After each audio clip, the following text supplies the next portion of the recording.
Voilà.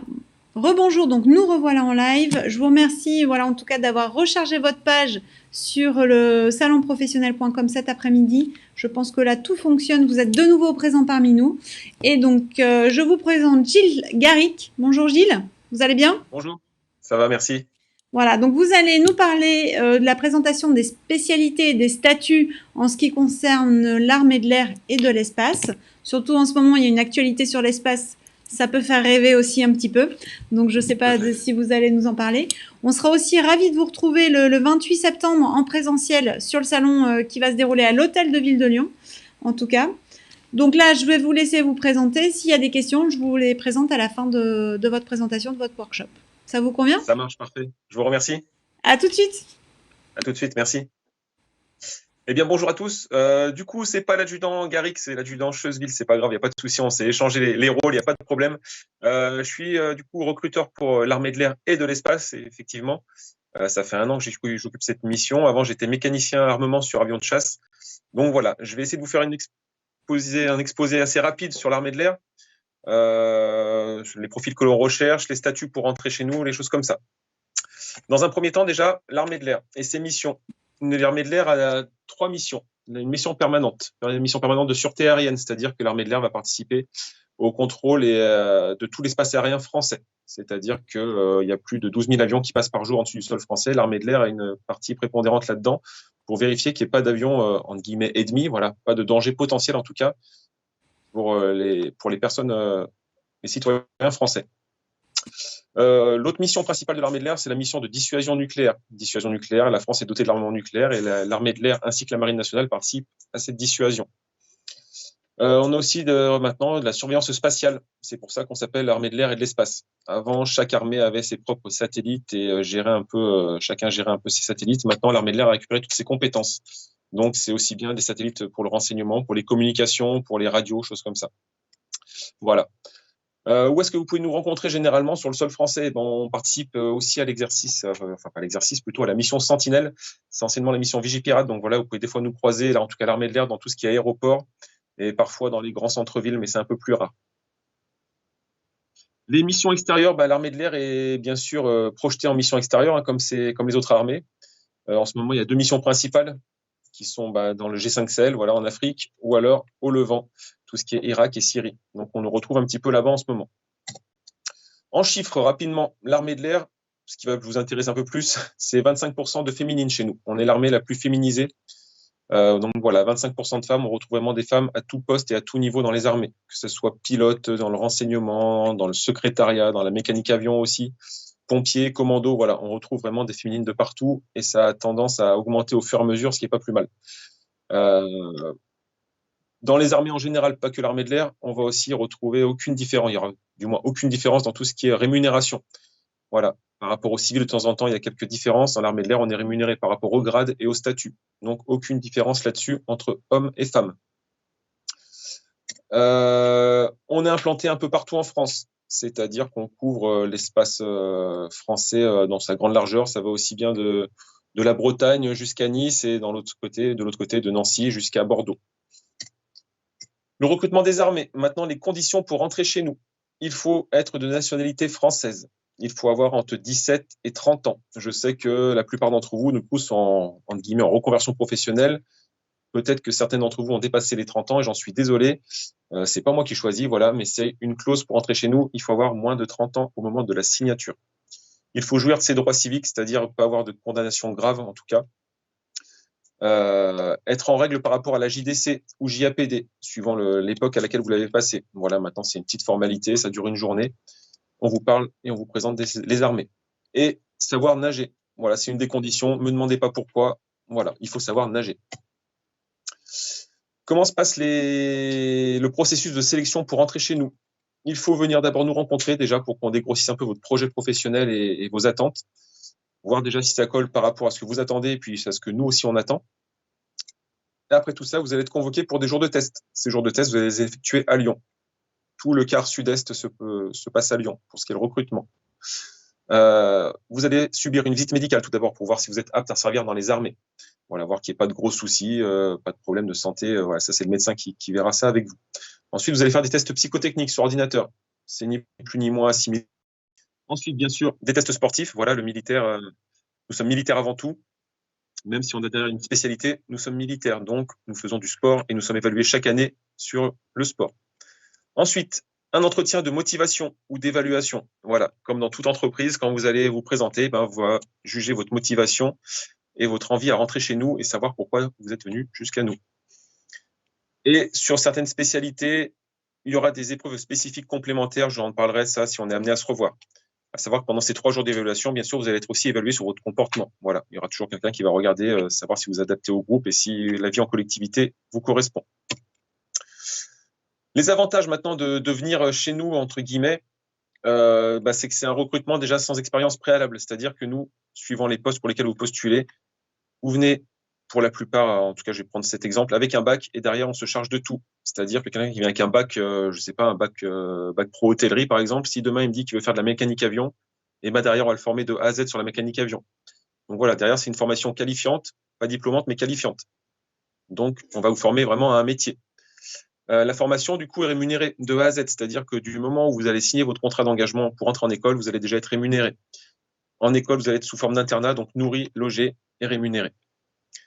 L'avantage aussi, suivant comment on se positionne, c'est les missions à l'étranger. Voilà, vous allez aussi pouvoir vous déplacer à l'étranger, découvrir du pays. C'est aussi intéressant d'un point de vue pécunier, il ne faut pas se le cacher. Une rémunération évolutive avec des primes, voilà, on stagne rarement dans les armées. Alors, vous n'allez pas être augmenté tous les mois, mais voilà, tous les 3-4 ans, vous allez passer des échelons, on appelle ça, ou alors suivant si vous changez de grade aussi. Donc, tout ça va faire évoluer votre solde. C'est la paye chez nous, on appelle ça la solde. Certaines spécialités, vous avez aussi des primes à l'engagement, c'est-à-dire des spécialités déficitaires comme tout ce qui est informatique, tout ce qui est spécialité aéronautique. Il y a des primes à l'engagement qui vont de 5 000 à 10 000 euros lors de votre signature de contrat. Par rapport aussi au civil, le civil, c'est 5 semaines de congés payés par an. Dans les armées, nous sommes à 9 semaines de congés payés par an. Les réductions SNCF, généralement, ça c'est connu. Voilà, on a 75% de réduction SNCF. Primes et pensions au départ et une aide à la reconversion. Toute personne qui aura fait 4 ans dans les armées, on va l'accompagner dans sa reconversion professionnelle derrière, avec soit payer des diplômes, des qualifications ou éventuellement à la création d'entreprise. C'est une possibilité. Il y a de l'évolution interne aussi qui est possible et qui est même encouragée suivant vos envies, votre niveau et ce qu'on attend de vous. Donc, vous allez aussi pouvoir changer de strate dans l'armée en tout cas. Les métiers, catégories d'emploi. Chez nous, on a 3 grandes catégories de personnel. On a les militaires techniciens de l'air. Ceux-là, on les retrouve tout en bas de la pyramide. C'est ce qu'on appelle chez nous les ouvriers qualifiés. On les recrute à partir d'un niveau 3e. Pas forcément besoin d'un diplôme, niveau 3e. Ensuite, en dessous, on a les chefs d'équipe, les sous-officiers, qu'on va recruter avec un niveau bac. Là, comme je l'ai dit tout à l'heure, niveau bac, on vous formera de A à Z à la spécialité que vous choisirez. Et en dessus, les bac plus 3, c'est les officiers sous contrat. Là, c'est des postes vraiment ponctuels. On va avoir des besoins ponctuels sur un certain poste et on va sortir une fiche de poste qui sera du coup sur le site deveniraviateur.fr. Là, vous allez pouvoir retrouver nos fiches de poste. C'est un peu notre pôle emploi à nous, avec des offres ponctuelles. Une fois que l'offre est comblée et prise, elle disparaît et il y en a d'autres qui vont venir agrémenter le site. Donc, il faut être assez alerte sur ce site, sur le site deveniraviateur.fr. Donc, nous sommes avant tout militaires, comme je l'ai dit, mais après, voilà, nous sommes aussi des spécialistes. Donc, des spécialistes dans la télécommunication, dans l'informatique, dans les opérations aériennes, dans la mécanique, dans la logistique, le transport, la sécurité, la protection, la santé aussi, ou la condition physique. Voilà, on a nos propres profs de sport, c'est aussi une possibilité. Dans le bâtiment, l'infrastructure, dans le renseignement. Voilà, c'est des spécialités de renseignement qui se développent de plus en plus. Et c'est la nouvelle, entre guillemets, la nouvelle guerre, ce sera du renseignement. Les formations, du coup, généralement, la formation militaire dure pour un sous-officier 4 mois. C'est-à-dire qu'on va vous former de A à Z du point de vue militaire. Marcher au pas, les règles du salut, le tir, la topographie. Voilà, vous allez faire un bootcamp, si on pourrait dire. Mais voilà, c'est un peu ça. Avant de partir en spécialité. Le gros des spécialités se passe à Rochefort-sur-Mer, en Charente-Maritime. Après, suivant les spécialités spécifiques comme les RH, par exemple, ça se passera en Bretagne. Le renseignement, il y aura une partie à Strasbourg, une partie à Paris. Voilà. Mais le gros des formations se passera à Rochefort.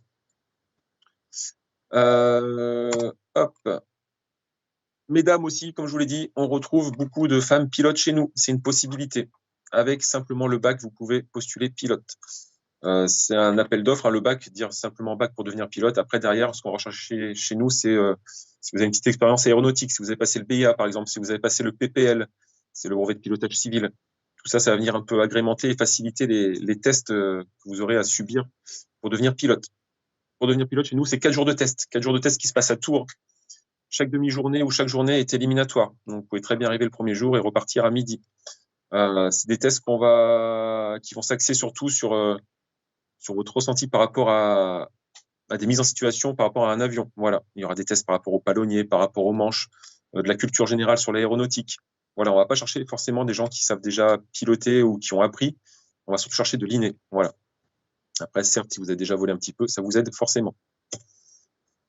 Ensuite, nous avons l'école de l'air. L'école de l'air, c'est une école qui forme nos grands chefs, nos grands officiers. Là, on peut rentrer à l'issue du bac, pareil. Ou sur titre. Sur titre, ça veut dire que vous allez pouvoir aussi vous présenter si vous avez un bac plus 3 ou bac plus 5 dans un domaine bien précis. Il faudra venir nous voir et éventuellement, vous pourrez rentrer dans cette école.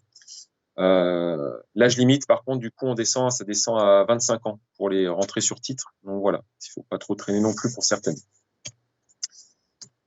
Je déroule un PowerPoint en même temps, je suis désolé. Là, c'est l'école de Sainte, c'est pour les personnes qui ont 17-18 ans. C'est pas ce qui va vous intéresser. Hop. Comment nous connaître? Alors, effectivement, comme je vous ai dit, vous pouvez nous rencontrer au sein du CIRFA de Lyon, dans le 7e arrondissement. Nous avons aussi des permanences pour les personnes qui ne sont pas lyonnaises. Nous avons une antenne à Saint-Étienne. Nous avons aussi des permanences à Vienne, dans le 38, ou Bourgoin-Jallieu, et également à Bourg-en-Bresse et Ambérieu aussi, de temps en temps. Donc, quand vous nous contactez, dites-nous d'où vous êtes et on essaiera de s'adapter le mieux possible et de se rapprocher le plus possible de vous. À Lyon, en tout cas, si vous souhaitez venir, c'est par le biais d'un rendez-vous. Donc, il faut contacter le CIRFA. Sachez qu'il y a les 3 armées au même endroit. Voilà, je vais faire un peu de pub pour mes collègues aussi. On a l'armée de terre et la marine nationale qui sont présents. On travaille tous ensemble assez intelligemment. Donc voilà, si jamais vous venez voir d'autres armées, c'est pas un souci, bien au contraire. Je vous invite à faire le tour justement pour voir ce qui correspondrait le plus à vos envies. Tout ce qui va être après, je ne sais pas s'il y aura des questions, mais tout ce qui va être dans le médical, c'est un domaine bien spécifique. Maintenant, avant, chaque armée avait ses propres médecins, ses propres infirmiers. Maintenant, c'est un gros pôle de santé qui s'appelle le service de santé des armées. C'est un pôle qui est mis à part où on forme nos propres pharmaciens, opticiens, chirurgiens, infirmières. Et ensuite, une fois qu'elles sont formées, ils sont détachés dans les armées au gré des mutations. Donc voilà, une personne peut très bien servir dans l'armée de terre et ensuite dans l'armée de l'air. Elle restera dans tous les cas infirmière ou médecin. Pour les personnes qui souhaitent aussi intégrer éventuellement l'armée, mais tout en restant civil, c'est aussi une possibilité. Voilà, de plus en plus de personnel civil travaillent dans les armées, dans le secrétariat, dans la logistique, dans plein de choses. Là, il va falloir, je vous inviterai à regarder sur le site de la BIEP, la bourse interarmes, bourse, je sais plus quoi, pour l'emploi. Voilà, désolé, mais c'est une possibilité aussi de travailler en tant que civil dans la défense. Les stages. Avant, l'armée proposait des stages. Raison Covid, on a essayé d'arrêter un petit peu tout ça. Ça va reprendre au fur et à mesure. Donc, pareil, s'il y a des gens qui sont dans des domaines d'études bien précis, soit dans le renseignement, dans la cybersécurité, il y a des possibilités de faire des stages éventuellement dans les armées. Nous rencontrer, donc je vous l'ai dit, c'est au CIRFA de Lyon, c'est le 22 avenue Général Leclerc. Pour nous contacter, pour prendre un rendez-vous, je vous inviterai à joindre un conseiller au 06 89 74 91 86 et on fixera un rendez-vous dans l'endroit de votre choix. Voilà. Pour ma part, j'en ai fini avec la présentation de l'armée de l'air. Je me ferai un plaisir de répondre à vos questions s'il y en a. Alors, pas de questions pour le moment en tout cas. Je pense que ça a été assez clair au niveau de la présentation. Il y a effectivement beaucoup de choses. On se rend pas forcément compte de tout ce que vous proposez. En tout cas, et voilà, non, pas de questions. Alors peut-être que je vais juste reprendre votre numéro de téléphone que j'ai marqué dans le chat, que vous avez donné, 06. Oui, pas de souci. 06 89 74. Oui. 91 86. 91 86. Voilà. Ou sinon, vous pouvez effectivement aussi retrouver toutes les infos de l'armée de terre de l'armée de l'air, pardon, et de l'espace sur le hall d'exposition, voilà, du salon professionnel online. Voilà, n'hésitez pas, il y a aussi un petit onglet pour envoyer un mail. Ça, c'est tout à fait possible. Et puis, on vous retrouve aussi, du coup, je ne sais pas si ça sera vous, le mardi prochain. Ma collègue, du coup, on envoie une fille quand même, c'est pas plus mal, mais du coup, ce sera ma collègue qui viendra faire le live en direct. Ouais, on aime bien les garçons aussi, les filles et les garçons. On aime bien les filles et les garçons sur le salon, il n'y a pas de... Ouais, mais on se partage un peu les tâches, comme ça, c'est bien. Très bien. Parfait. Pas d'autres questions, donc du coup, je ne sais pas si vous voulez rajouter autre chose. En tout cas, non, il ne faut pas hésiter à venir nous voir. Voilà, on n'est pas fermé du tout. Et comme je vous l'ai dit, les filles dans l'armée de l'air, c'est 25%. Donc, chacune à sa place. Effectivement, et on a bien noté que les salaires étaient les mêmes en fonction des grades et pas en fonction du genre. Tout à fait. Voilà. Tout à fait. Donc ça, c'est vraiment très intéressant également. Voilà. Et ben, on vous remercie en tout cas. Merci et puis, on vous dit à très vite alors. Merci, passez une bonne journée. Merci, au revoir. Au revoir.